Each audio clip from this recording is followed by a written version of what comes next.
Hello সবাইকে। আজ সকাল, সকাল ঘুম থেকে উঠে এরকম ওয়েদার দেখে মনটা একদম ফুরফুরে হয়ে গেল। যেরকম সুন্দর হাওয়া সেরকম মেঘলা আকাশ, আহা! তারপর সব কাজ-বাজ সেরে রান্নাঘরের এই যে নিয়ে চলে এসেছি লেবু আর জিরের জল। এটা আমি কাল রাতেই ভিজিয়ে রেখেছিলাম। তারপর বরমশাইকে টাটা বলে বসে গেছিলাম নিজের কাজ নিয়ে। এই নিয়েই আমার সারাটা দিন কেটে যায়। কখন যে সময় পেরিয়ে যায় বুঝতেও পারি না। তারপরে আমরা রেডি হয়ে আমি, দিভাই আর বেঠু চলে গেছিলাম জিমে।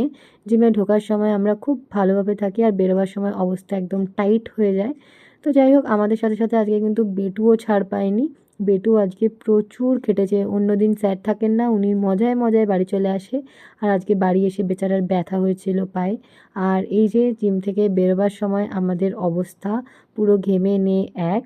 তারপরে এসেই আমার ব্যাটা, বেটু সবাইকে নিয়ে বসে গেছিলাম গান শুনতে, শুনতে কাজ করতে।